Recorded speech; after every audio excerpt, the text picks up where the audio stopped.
నమస్కారం. తెలంగాణ రాష్ట్రంలో పల్లెన ప్రతి పట్టణంలో బతుకమ్మ పండుగ జరుపుకోబోతున్నాం. మొదట 63 అడుగుల బతుకమ్మ తయారు చేస్తున్న ఒక విశ్వఖ్యాతి పొందడానికి ఏర్పాటు చేస్తున్న తెలంగాణ రాష్ట్ర ప్రభుత్వానికి నేను అభినందనలు, ధన్యవాదాలు తెలియజేస్తున్నాను.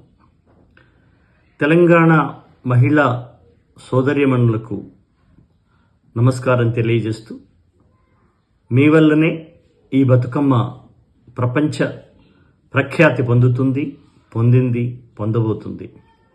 పువ్వులను పూజించే పండుగ బతుకమ్మ. బతుకమ్మ అంటే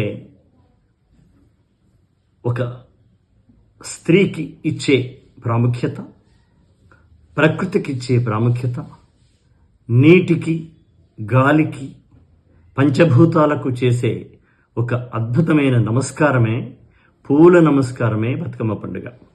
ఈ బతుకమ్మ పండుగని సంప్రదాయబద్ధంగా చేసుకుందాం. కాళ్లకు చెప్పులు లేకుండా, కాళ్లకు బూట్లు లేకుండా, మొత్తం శరీరాలన్నీ కదిలిపోయే డీజే వాయిద్యాలు లేకుండా సంప్రదాయబద్ధంగా కరతాళ ధ్వనులతో తల్లుల, చెల్లెళ్ళ, అక్కల గొంతులోంచి వచ్చే పాటలతోనే పూలను పూజిద్దాం. పూలమ్మను, బతుకమ్మను మనం పూజించుకుందాం. ఈ సంప్రదాయాన్ని కొనసాగిద్దాం. నమస్కారం.